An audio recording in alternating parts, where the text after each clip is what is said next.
Berita Jumat Ibadah Minggu tanggal 6 September tahun 2020. Sebelum kami membacakan berita Jumat, kami mengajak Jumat untuk berdoa sesaat secara pribadi sebelum ibadah kita mulai.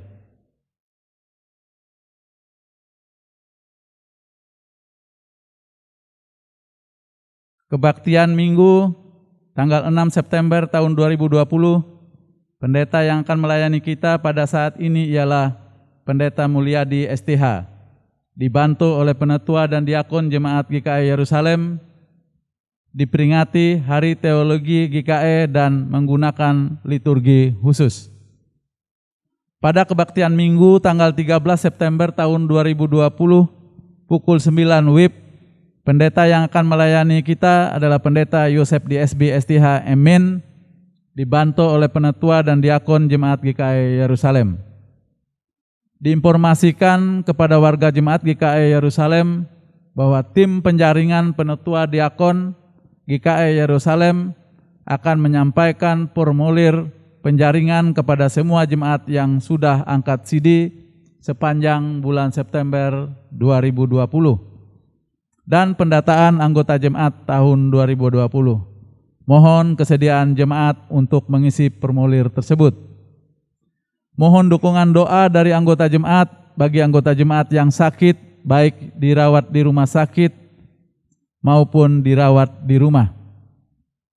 Bagi anggota jemaat yang ingin melaksanakan ibadah keluarga dan ucapan syukur, akan dilayani dan dapat menyampaikan ke Badan Pekerja Harian atau pengurus lingkungan masing-masing dengan memperhatikan protokol kesehatan.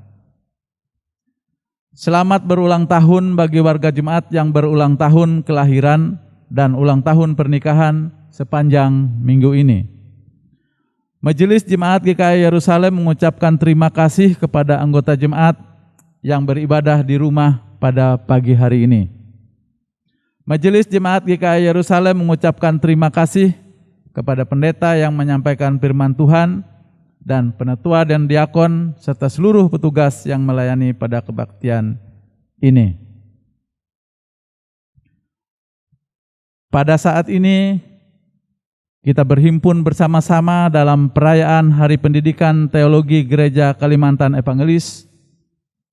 Ilmu pengetahuan bertujuan untuk menopang dan meningkatkan kualitas kehidupan. Demikian juga pendidikan teologi sebagai refleksi atas iman juga hadir dalam panggilan khusus supaya manusia mengenal Tuhan. Firman Tuhan berkata, permulaan hikmat adalah takut akan Tuhan dan mengenal Yang Maha Kudus adalah pengertian. Amsal pasal 9 ayat 10. Pendidikan teologi menjadi sangat berguna untuk mentransformasi hidup manusia serta membentuk insan-insan unggul yang memiliki hati teguh melayani di ladang pelayanan Gereja Kalimantan Evangelis dan ladang pelayanan lainnya. Oleh karena itu, perayaan ini dengan subtema menjadi teladan dalam tanggung jawab adalah bentuk penghayatan panggilan dalam pendidikan teologi sekaligus perayaan jemaat guna memberikan dukungan nyata atas panggilan itu. Kita akan mengawali ibadah kita pada hari ini. Mari kita berdiri menghadap Tuhan dan menyanyi pujian bagi namanya. Jemaat menyanyi dari Kidung Jemaat nomor 14, bait yang pertama dan yang kedua. Muliakan Tuhan Allah.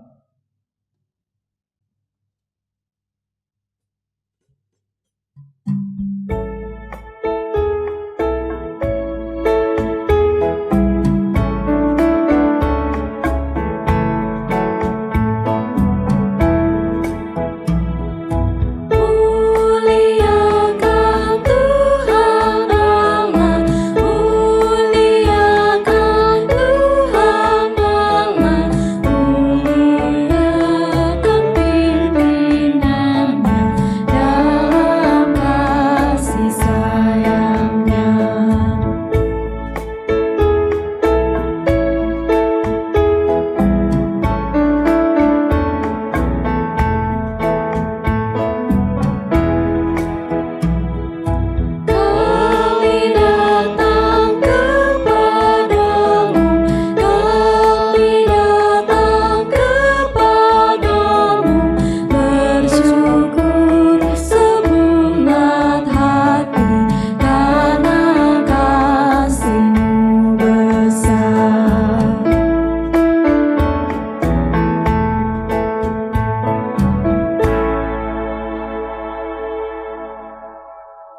Baik kita menerima khotbah dan salam.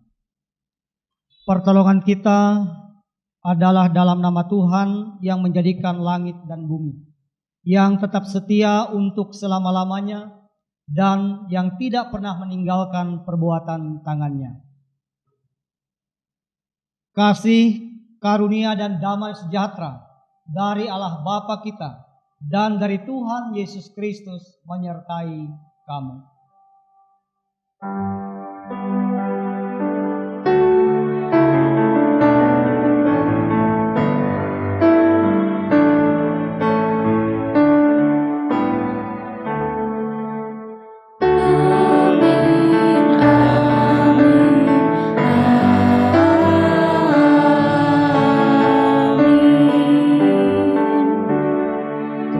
Silakan duduk.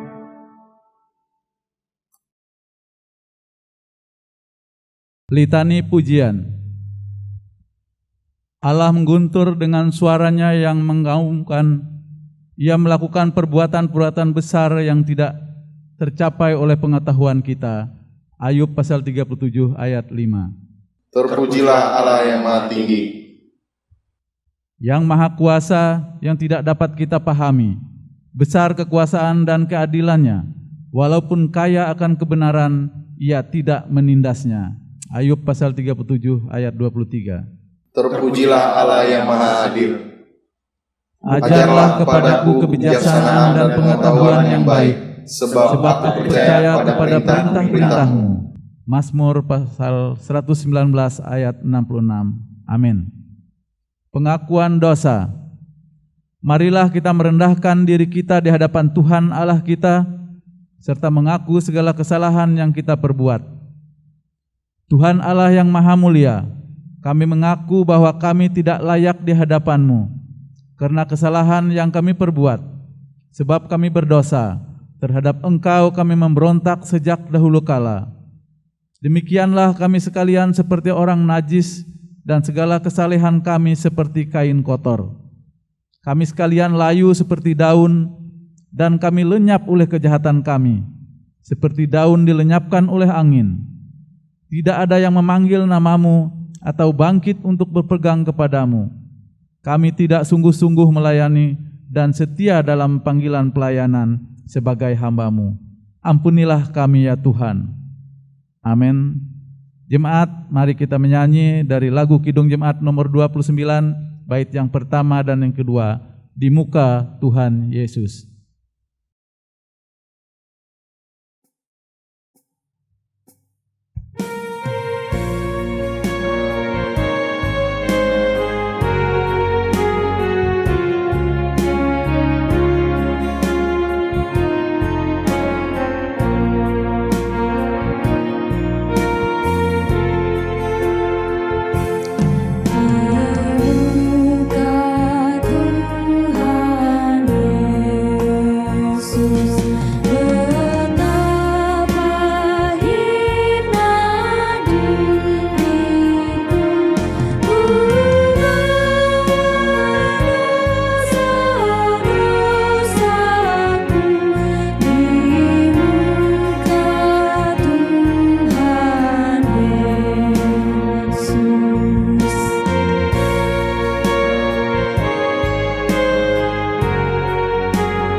Berita anugerah dan petunjuk hidup baru.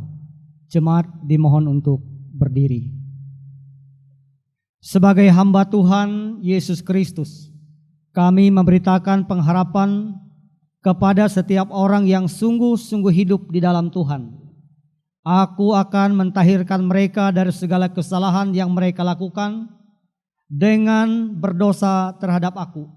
Dan aku akan mengampuni segala kesalahan yang mereka lakukan dengan berdosa dan memberontak terhadap aku.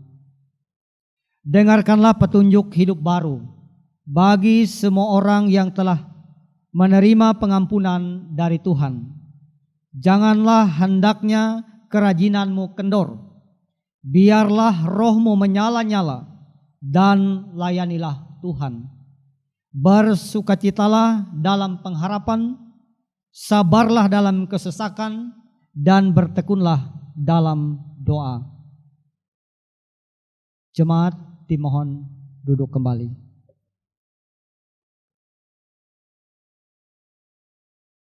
Doa syukur dan pembacaan Alkitab. Marilah kita berdoa. Ya Allah, kami datang memuji nama-Mu, sebab Engkaulah Tuhan pemilik kehidupan, memperkenankan kami untuk melayani-Mu dan membentuk kami menjadi hamba yang setia. Kami berhimpun karena anugerah-Mu, serta menaikkan ucapan syukur atas kesempatan untuk mendengarkan sabda-Mu. Engkaulah Tuhan sumber segala hikmat dan pengetahuan, sehingga jalan kami selalu dituntun oleh kebenaran-Mu.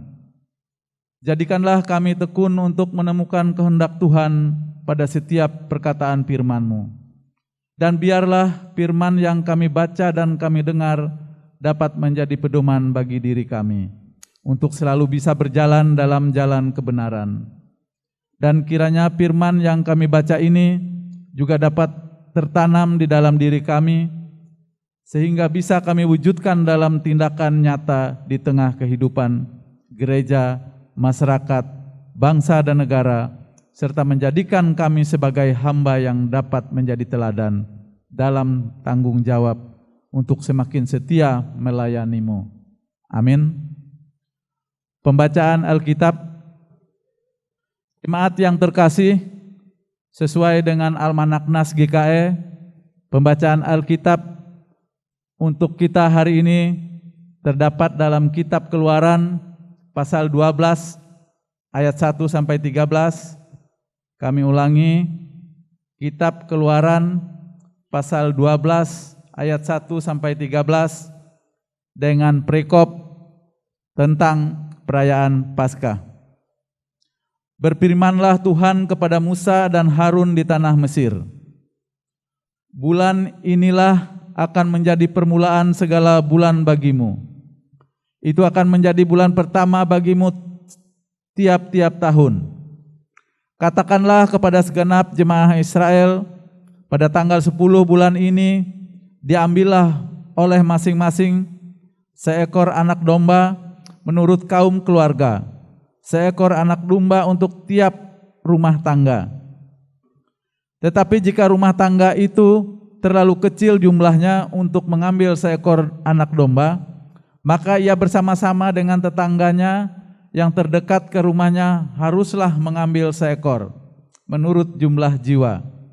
Tentang anak domba itu kamu buatlah perkiraan menurut keperluan tiap-tiap orang. Anak domba itu harus jantan, tidak bercela, berumur setahun. Kamu boleh ambil domba atau kambing. Kamu harus mengurungnya sampai hari yang ke-14 bulan ini. Lalu seluruh jemaah Israel yang berkumpul harus menyembelihnya pada waktu senja. Kemudian dari darahnya haruslah diambil sedikit dan dibubuhkan pada kedua tiang pintu dan pada ambang atas, pada rumah-rumah di mana orang memakannya. Dagingnya harus dimakan mereka pada malam itu juga. Yang dipanggang, mereka harus makan dengan roti yang tidak beragi serta sayur pahit. Janganlah kamu memakannya mentah atau direbus dalam air, hanya dipanggang di api, lengkap dengan kepalanya dan betisnya dan isi perutnya. Janganlah kamu tinggalkan apa-apa dari daging itu sampai pagi. Apa yang tinggal sampai pagi kamu bakarlah habis dengan api. Dan beginilah kamu memakannya. pinggangmu berikat kasut kakimu dan tongkat di tanganmu. Buru-burulah kamu memakannya, itulah Paskah bagi Tuhan. Sebab pada malam ini aku akan menjalani tanah Mesir, dan semua anak sulung dari anak manusia sampai anak binatang akan kubunuh. Dan kepada semua allah di Mesir akan kujatuhkan hukuman. Akulah Tuhan, dan darah itu menjadi tanda bagimu pada rumah-rumah di mana kamu tinggal. Apabila aku melihat darah itu, maka aku akan lewat daripada kamu. Jadi tidak akan ada tulah kemusnahan di tengah-tengah kamu. Apabila aku menghukum tanah Mesir, demikian pembacaan Alkitab bagi kita untuk hari ini. Yang berbahagia ialah mereka yang mendengarkan firman Allah dan memeliharanya. Amin. Untuk merespon pembacaan firman Tuhan, mari kita menyanyi dari Kidung Jemaat nomor 53, bait yang pertama sampai yang kedua, Tuhan Allah telah berfirman.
Amen.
Baik Bapak Ibu yang dikasihi dan diberkati oleh Tuhan, sebelum kita masuk ke dalam pemberitaan firman Tuhan, mari kita merendahkan hati di hadapan Tuhan, kita berdoa.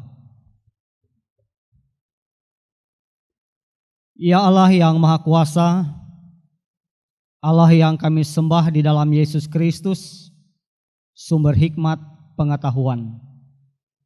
Di dalam nama dan kuasa-Mu kami meminta, bukalah pikiran kami agar kami mengerti apa yang Tuhan maksudkan melewati pemberitaan firman ini.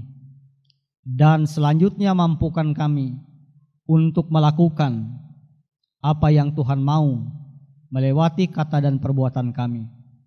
Oleh dan di dalam nama Tuhan Yesus Kristus kami meminta. Amin.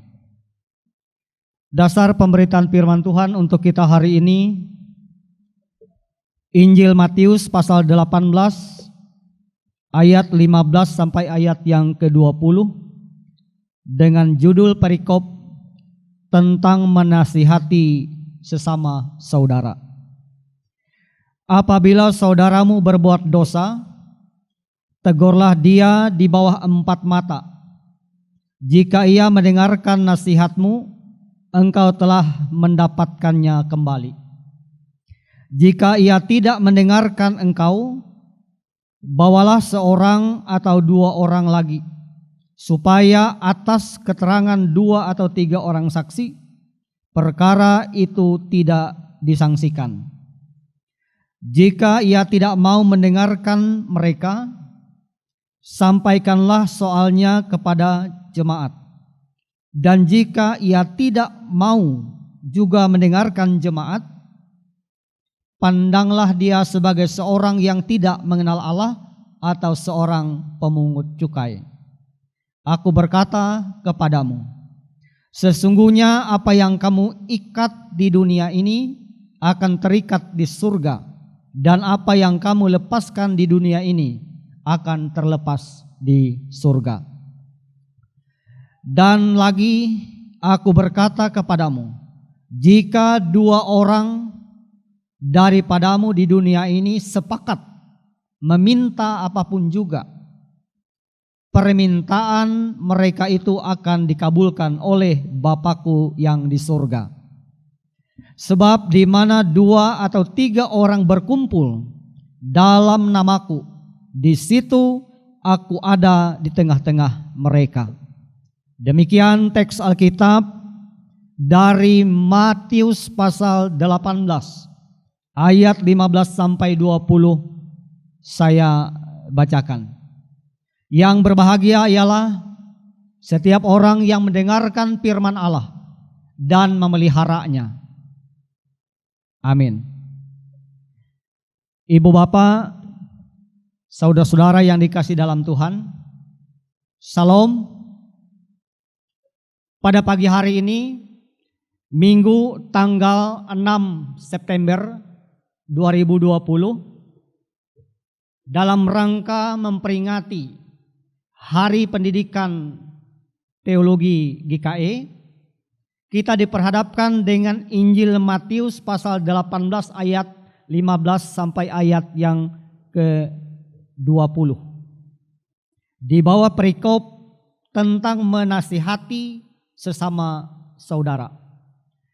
Nah, Bapak Ibu yang dikasihi dan diberkati oleh Tuhan, Matius 18 ayat 15 sampai dengan ayat yang ke-20 adalah sebuah pengajaran Tuhan Yesus tentang tahapan atau prosedur menghadapi orang-orang yang melakukan kesalahan.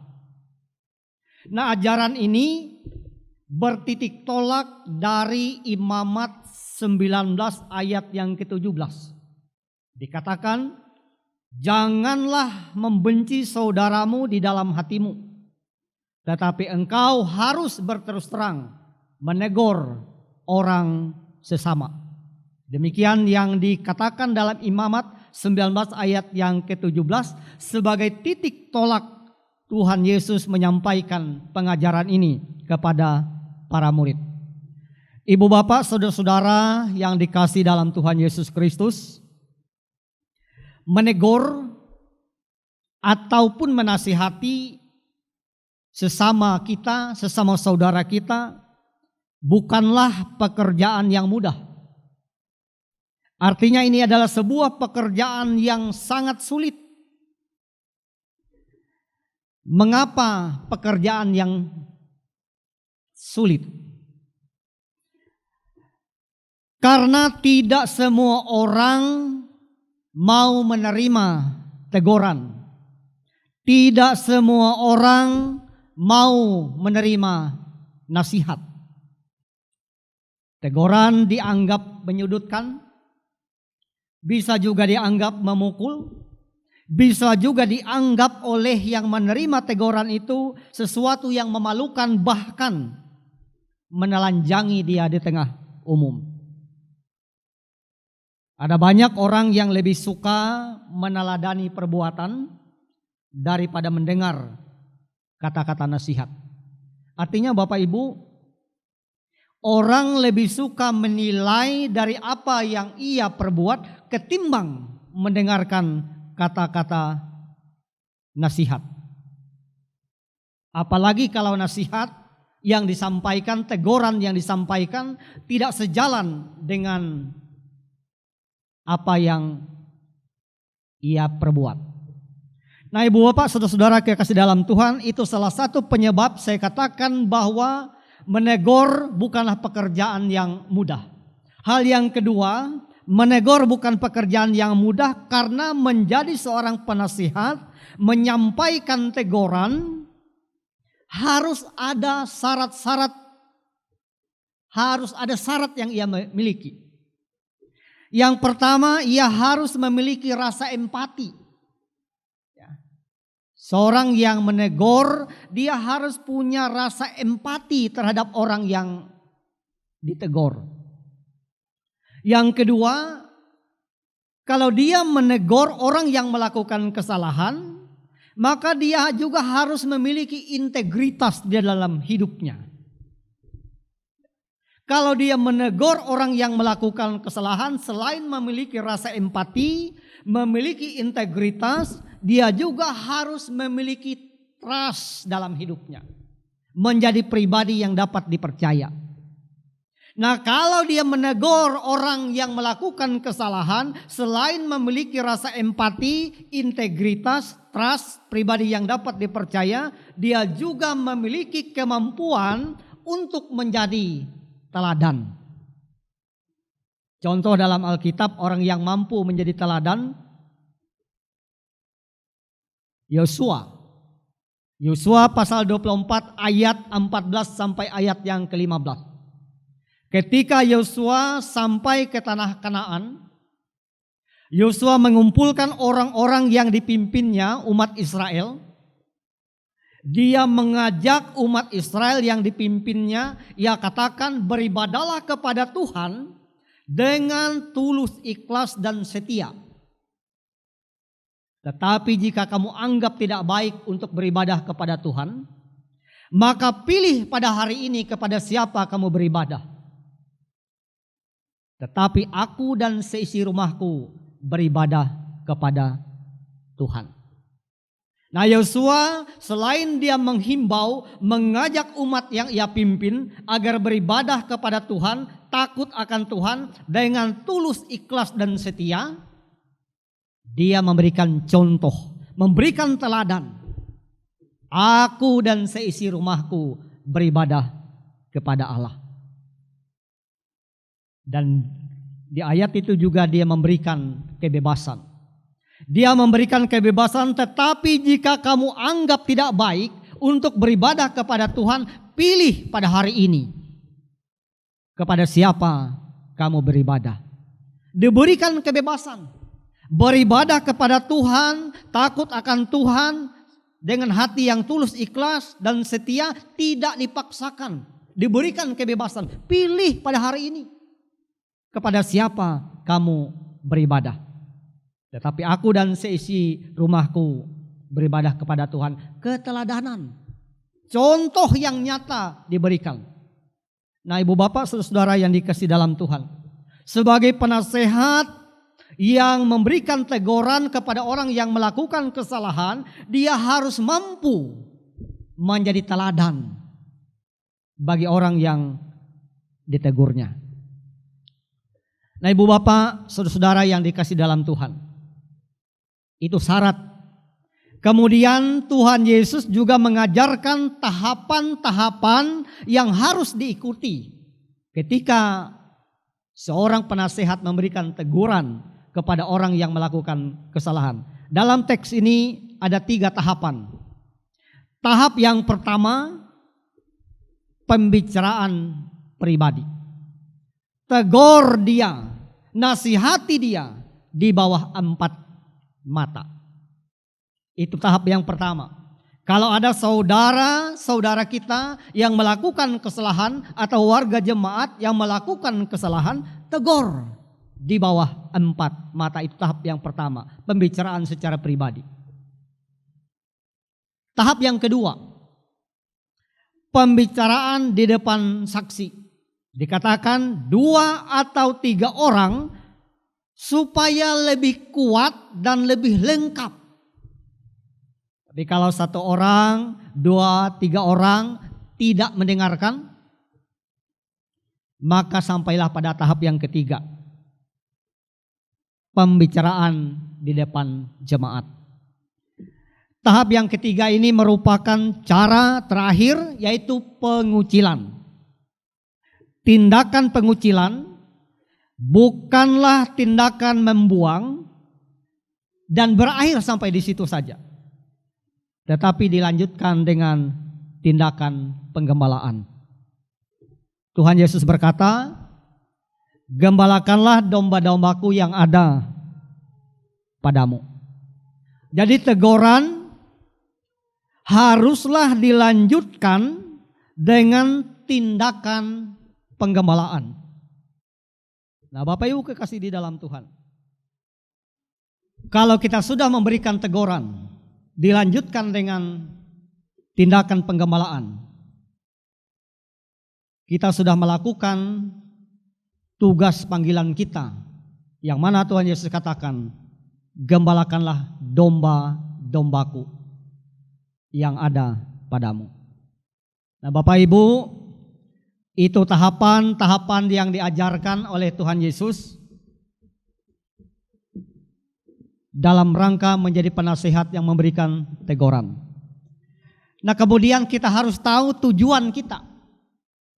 Tujuan kita memberikan nasihat dalam bentuk teguran jelas dikatakan di dalam ayat yang ke-15, untuk mendapatkannya kembali. Jadi menegur orang yang melakukan kesalahan tujuannya adalah untuk mendapatkannya kembali. Bukan menyudutkan, bukan memalukan, bahkan menelanjangi dia di tengah umum. Tetapi sekali lagi untuk mendapatkannya kembali. Nah, Bapak Ibu kekasih di dalam Tuhan, pada hari ini kita sebagai warga gereja Kalimantan Evangelis memperingati Hari Pendidikan Teologi GKE. Pertanyaannya adalah, pendidikan teologi GKE untuk siapa? Apakah hanya untuk mahasiswa STT GKE Banjarmasin? Oh, Bapak Ibu, ternyata tidak. Untuk semua warga GKE.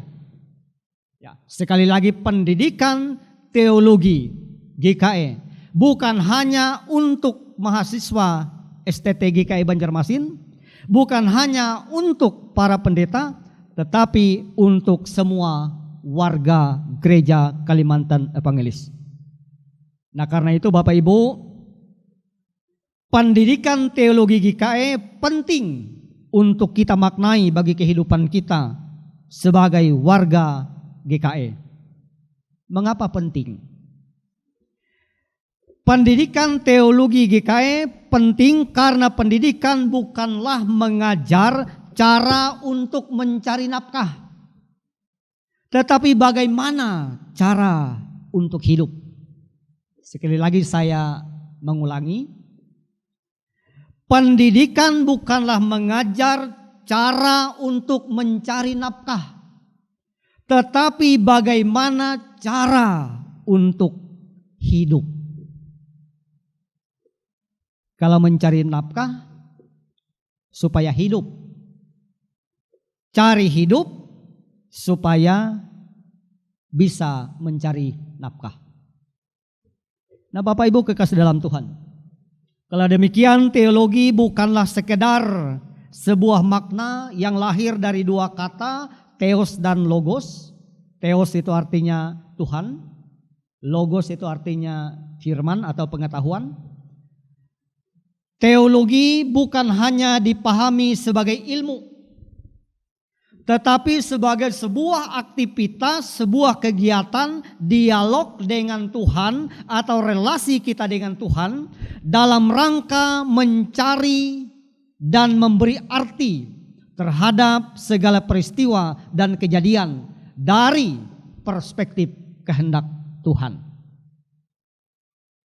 Bapak Ibu, saudara-saudara yang dikasih dalam Tuhan, pertanyaan yang harus muncul dalam teologi adalah, apa kehendak Tuhan yang harus saya lakukan dalam situasi atau peristiwa tertentu yang saya lihat dan alami dalam hidup ini. Contohnya seperti ini Bapak Ibu. Sekarang sedang berada dalam situasi yang menggelisahkan, membuat banyak orang panik. Corona, virus COVID-19 semakin merajalela. Angka yang terpapar semakin meningkat. Nah, dalam situasi seperti itu, apa kehendak Tuhan yang harus saya lakukan? Nah, itu pertanyaan penting, pertanyaan teologi.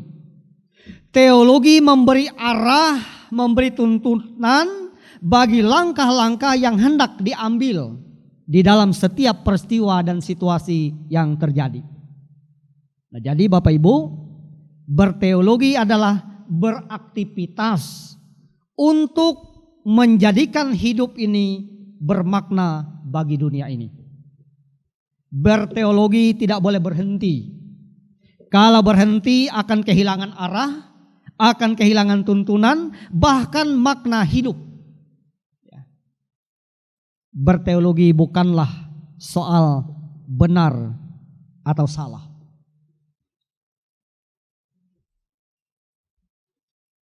Tetapi apakah relevan atau tidak untuk kehidupan masa kini dan di sini.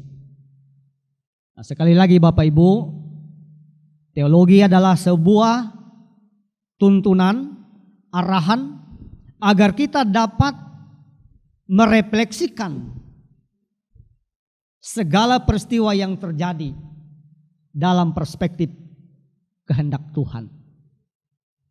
Ibu bapak, saudara-saudara yang dikasih dalam Tuhan, kalau berteologi dipahami sebagai upaya memaknai segala peristiwa yang terjadi dalam kehidupan, maka kegiatan berteologi bukan monopoli para pendeta, monopoli para mahasiswa teologia, tetapi menjadi kegiatan semua umat yang percaya kepada Tuhan.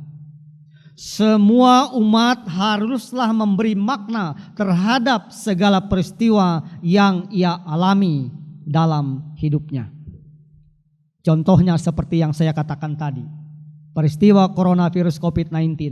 Setiap umat Tuhan pasti memaknainya dan mencari tahu apa pesan Tuhan melewati peristiwa coronavirus COVID-19 ini. Dan selanjutnya bertanya, apa kehendak Tuhan yang harus saya lakukan dalam peristiwa ini. Tuhan Yesus mengingatkan bahwa apa yang kamu ikat di dunia ini akan terikat di surga. Dan apa yang kamu lepaskan di dunia ini akan terlepas di surga. Ayat yang ke-18. Apa artinya Bapak Ibu? Artinya cara kita menjalani hidup di dunia ini sangat berkaitan erat dengan kehidupan di surga kelak. Tuhan Yesus berjanji dalam ayat yang ke-19 sampai ayat yang ke-20. Ada kuasa besar dalam doa bersama yang sepakat. Ya, ada kuasa besar dalam doa yang sepakat.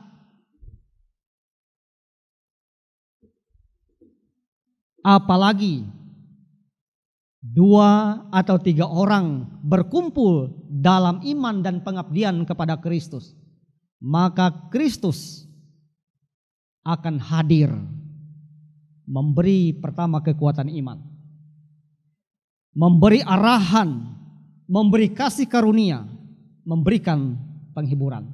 Dalam setiap persekutuan Kristus hadir memberikan kekuatan iman agar dalam segala situasi iman kita tetap teguh, tidak tergoyahkan, tidak tergeserkan. Dalam persekutuan Kristus hadir memberikan arahan, sekalipun kita diperhadapkan dengan berbagai macam pilihan, dengan berbagai macam ajaran, dengan berbagai macam jalan, kita tidak akan tersesat karena Kristus hadir memberikan arahan. Dalam perkumpulan 2 atau 3 orang, Kristus hadir memberikan kasih karunia. Sekalipun kita hidup di dalam berbagai macam kesulitan, hidup di dalam berbagai macam tekanan, kita tetap hidup karena kemurahan Tuhan.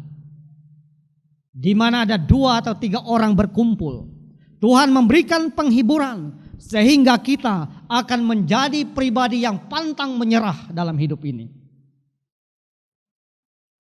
Tuhan menolong saudara untuk berteologi. Selamat merayakan Hari Pendidikan Teologi Gereja Kalimantan Evangelis. Amin.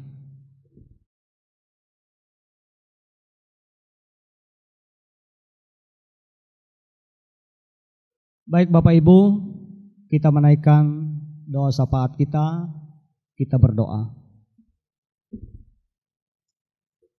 Ya Allah yang Maha Kuasa, Allah yang kami sembah di dalam Yesus Kristus Tuhan dan Juru Selamat kami. Terima kasih Bapa di surga atas lawatan kebenaran firman-Mu untuk setiap kami. Kami sungguh menyadari kemampuan kami untuk mendengar, memaknai, lebih-lebih melakukannya sungguh terbatas adanya.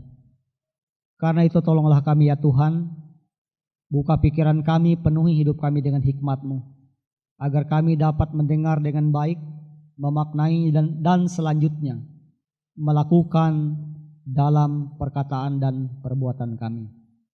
Bapa di surga, Bapa di dalam Tuhan Yesus, pada kesempatan ini kami berdoa untuk kehidupan seluruh sidang jemaat-Mu, jemaat GKI Yerusalem, dan orang-orang percaya di mana-mana tempat. Berkenanlah Tuhan hadir dalam setiap rumah tangga kami masing-masing, bahkan setiap pribadi kami. Penuhi kami dengan hikmat-Mu, agar kami menjadi orang percaya yang menjalankan segala tugas dan tanggung jawab kami seturut dengan kehendak-Mu oleh pertolongan daripada-Mu. Segala usaha dan pekerjaan kami masing-masing, berkenanlah Tuhan memberkatinya, sehingga kami tidak akan pernah merasakan kekurangan akan berkat-Mu, melainkan kami sebagai umat pilihan Tuhan, jemaat-Mu, mengalami kasih Tuhan yang sempurna adanya. Demikian pula ya Tuhan, kami berdoa untuk anak-anak kami semua yang masih dalam masa pendidikan, baik dari taman kanak-kanak sampai perguruan tinggi yang ada di Kota Palangkaraya pun di mana-mana tempat. Tambahkanlah hikmat, akal budi dan kemampuan bagi anak-anak kami, agar mereka dapat mengambil kesempatan mengisi hidup mereka dengan ilmu pengetahuan. Ilmu pengetahuan yang mereka peroleh mempersiapkan anak-anak kami semua untuk meraih masa depan yang membanggakan seluruh keluarga, menyenangkan hati Tuhan. Ya Tuhan, pada kesempatan ini kami juga berdoa untuk saudara-saudara kami yang saat ini dalam keadaan sakit. Kami meminta di dalam nama dan kuasa-Mu, berkenanlah Tuhan memberkati segala upaya pengobatan yang mereka lakukan, agar melewatinya Tuhan bekerja di dalamnya dan mereka memperoleh pemulihan kesembuhan. Sekalipun secara tubuh, secara fisik mereka dalam keadaan sakit, biarlah iman mereka di hadapan Tuhan tetap sehat. Ya Tuhan, kami berdoa bagi pekerja-pekerja gereja-Mu yang pada saat ini ruang gerak dalam pelayanan kami sangat terbatas adanya karena situasi coronavirus COVID-19. Biarlah kami sebagai pekerja gereja-Mu dapat melakukan pelayanan di tempat kami masing-masing, melaksanakan perkunjungan, dan perkunjungan itu memberi makna bagi warga jemaat yang kami kunjungi, sehingga iman kami tetap berakar, bertumbuh, berbuah di dalam kebenaran firman-Mu. Demikian pula ya Tuhan, pada kesempatan ini kami berdoa untuk situasi yang dialami oleh seluruh umat ciptaan-Mu. Kami sedang berada dalam situasi yang sulit. Kami sedang berada dalam situasi yang menggelisahkan. Tolonglah kami ya Tuhan, tumbuhkan keyakinan bahwa kami adalah lukisan di telapak tangan Tuhan, harta kesayangan Tuhan. Sehingga dalam situasi apapun kami tetap ada dalam pemeliharaan, penyertaan dan pemberkatan Bapa di surga. Ya Bapa di dalam kerajaan surga, pada kesempatan ini kami juga berdoa untuk bangsa dan negara kami, pemerintah kami. Indonesia membutuhkan suasana yang damai. Dengan suasana yang damai memungkinkan kami, baik kami sebagai pemerintah ataupun kami sebagai rakyat, dapat menjalankan tugas tanggung jawab kami masing-masing. Demikian pula ya Tuhan, kesempatan ini kami berdoa untuk pemerintah, presiden, wakil presiden, DPR, MPR, TNI, Polri, para medis, gugus tugas, para relawan yang berjuang bersama-sama untuk memutuskan rantai coronavirus COVID-19. Semua yang mereka kerjakan kami bawa kepada Tuhan. Kami meyakini tidak satu pun akan sia-sia. Tuhan bekerja di dalam mereka sehingga situasi ini dapat kembali normal. Dan mampukan kami sebagai umat ciptaan-Mu untuk memahami pesan Tuhan yang ada dalam peristiwa ini, sehingga kami lebih baik lagi. Ya Bapa di dalam kerajaan surga, pada kesempatan ini kami berdoa untuk para pendidik yang Tuhan percayakan untuk menjadi dosen Sekolah Tinggi Teologi GKI Banjarmasin dan Sekolah Tinggi Agama Kristen Abdi Wacana di Pontianak. Kami mohon Tuhan tambahkan hikmat, akal budi dan kemampuan bagi para dosen, agar mereka boleh memberikan pendidikan pengajaran yang baik, mempersiapkan para mahasiswa bukan hanya untuk mencari nafkah, mencari pekerjaan, tetapi bagaimana mereka berteologi untuk menjalani cara hidup yang sesuai dengan kehendak Tuhan. Biarlah menghasilkan pekerja-pekerja yang melayani dengan penuh ketulusan, dengan penuh sukacita, sehingga jemaat-jemaat yang dilayani menjadi jemaat yang misioner, berakar, bertumbuh, berbuah di dalam kebenaran-Mu. Karena ya Tuhan, berkati para dosen, berkati mahasiswa, berkati lembaga pendidikan ini, agar menjadi alat di tangan Tuhan. Bapa di dalam kerajaan surga, banyak hal yang ingin kami pinta pada kesempatan ini. Kami percaya apa yang sudah kami aminkan bersama-sama, bahkan yang kami katakan dalam hati kami masing-masing, berkenan Tuhan mendengarnya dan memberikan jawaban yang terbaik kepada setiap kami. Kami berdoa hanya di dalam satu nama yang berkuasa, Tuhan Yesus Kristus Juru Selamat kami, yang sudah mengajar para murid berdoa yang saat ini kami ucapkan bersama-sama. Bapa kami yang di surga, dikuduskanlah namamu, datanglah kerajaan-Mu, jadilah kehendak-Mu di bumi seperti di surga. Berikanlah kami pada hari ini makanan kami yang secukupnya, dan ampunilah kami akan kesalahan kami, seperti kami juga mengampuni orang yang bersalah kepada kami. Dan janganlah membawa kami ke dalam pencobaan, tetapi lepaskanlah kami daripada yang jahat. karena Engkaulah yang mempunyai kerajaan dan kuasa dan kemuliaan sampai selama-lamanya. Amin.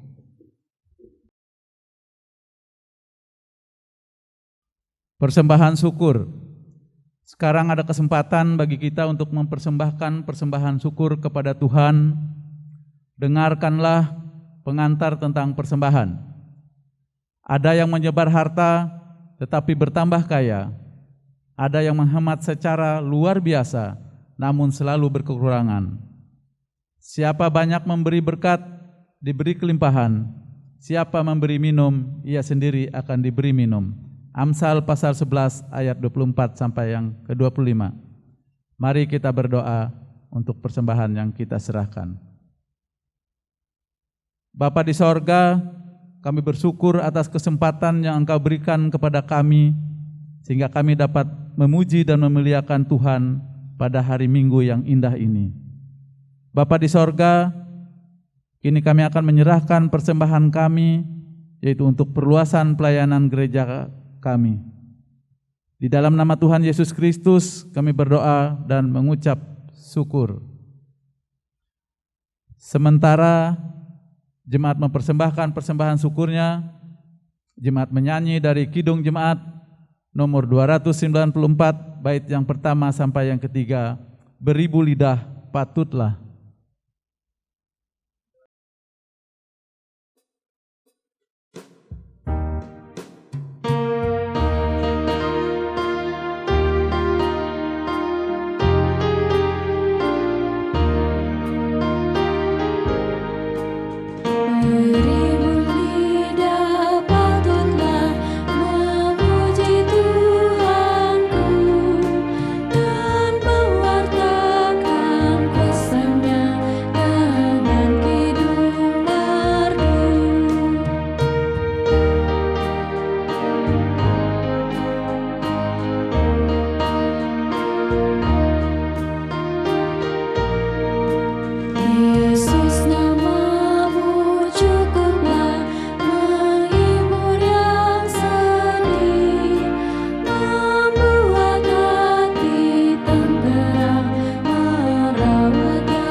Jemaat Tuhan, dimohon berdiri.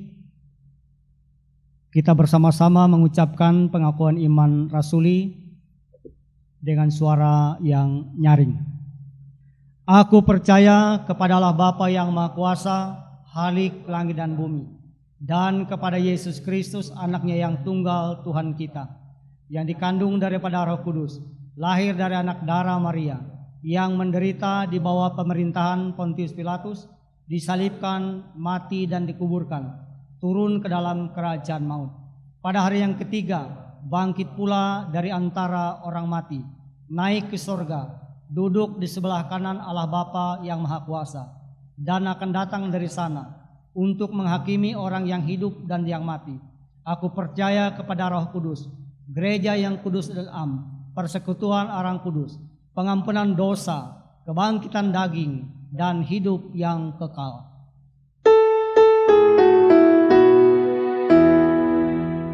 Haleluya, haleluya, haleluya.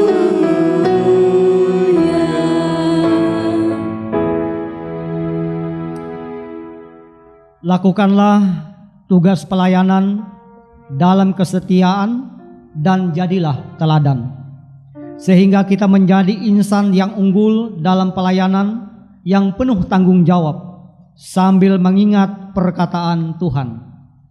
Baik sekali perbuatanmu itu, hai hambaku yang baik dan setia. Engkau telah setia memikul tanggung jawab dalam perkara yang kecil. Aku memberikan kepadamu tanggung jawab dalam perkara yang besar. Terimalah berkat Tuhan dan pergilah dengan selamat.